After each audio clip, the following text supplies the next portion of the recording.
We expose their illegal whaling activities to the world. They want their revenge. That's what this is about. What they're doing is a crime. On est au Groenland devant le tribunal de Nuuk où l'audience de Paul Watson vient de se terminer. Le juge a décidé de le maintenir en détention encore une fois pour 2 semaines supplémentaires, le temps que le ministère de la Justice du Danemark rende sa décision sur l'extradition ou non de Paul vers le Japon. Ça doit être rendu, cette décision, d'ici 2 semaines. Paul devrait sortir d'ici quelques instants. On va lui poser une question. Hi, thanks. How do you feel?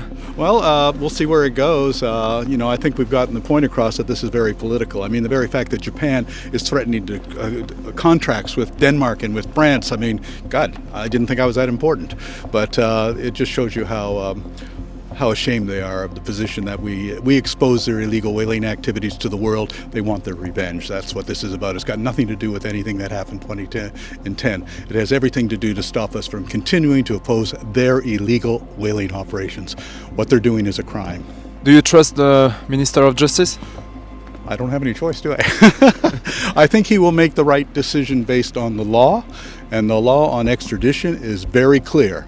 You cannot extradite to a country like Japan, which has been condemned by Amnesty International, on a very minimal charge on something which is politically motivated. And I don't think Japan has made it very clear that this is politically motivated. They don't have the grounds for extradition. Happy birthday, boy. Bye. Thank you.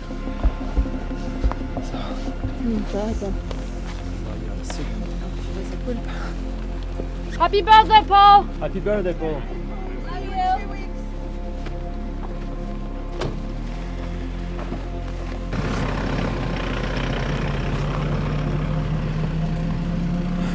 Bon, comment tu te sens? Je me sens très frustrée comme à chaque audience, avec un petit pincement au cœur supplémentaire parce qu'évidemment c'est son anniversaire. On sait que le ministre est censé donner une réponse d'ici 2 semaines, donc d'ici le 15 décembre. Et aujourd'hui, pour la première fois, le juge n'a pas suivi la proc jusqu'au bout. C'est-à-dire qu'elle demandait un maintien en détention jusqu'au 30 décembre.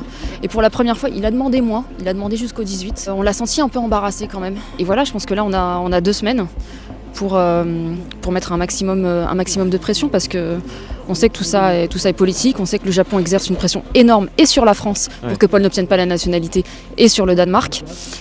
Donc on en est là. T'as de l'espoir quand même?